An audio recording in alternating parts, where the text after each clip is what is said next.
প্রধানমন্ত্রী শেখ হাসিনা আমি দেখতেছিলাম যে তার কপালে নামাজের দাগ দেখা যায়।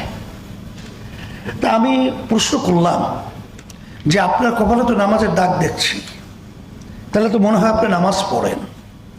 তখন সে বলতেছিল, হুজুর আমি 7 বছর বয়স থেকে আমি নামাজ পড়ি। কিভাবে? কল হুজুর আমি যদি নামাজ না পড়তাম আমার মা আমার জন্য ঘরে ভাত পাক করতো না। আমার মাকে আমাকে নামাজি বানাবার জন্য চেষ্টা করেছে, সেই থেকেও যে আমি নামাজ পড়ি, নামাজ ছাড়ি না। শেখ হাসিনার কপালে উনি নামাজের দাগ দেখেছে। আমরা শেখ হাসিনাকে দেখেছি ভারতে গিয়ে কিভাবে কপালে তিলক পরে, তা উনি দেখেন না। আমরা দেখেছি ইমানুয়েল ম্যাক্রোর সঙ্গে একজন মুসলিম নারী হয়ে এয়ারপোর্টে কিভাবে জড়াজড়ি করছে, তা উনি দেখেননি।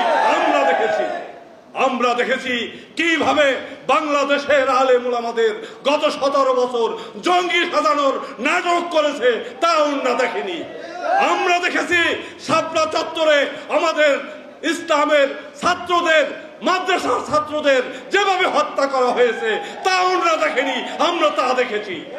এই ভণ্ড রাজনৈতিক দল আজকে আবার আমাদের কোরআন অবমাননার জন্য আসছেন, আজকে আমাদের ধর্মগ্রন্থ অবমাননা করছেন, আজকে আমাদের মুসলমানের ইমানে আঘাত করছেন।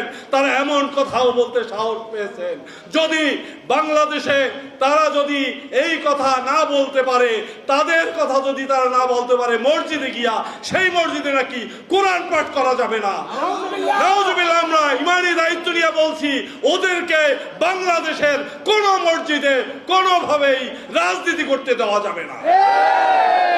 আমরা ইমানি দায়িত্বের সাথে বলছি, আগামী দিনের বাংলাদেশ ধর্মীয় মূল্যবোধের বাংলাদেশ হবে।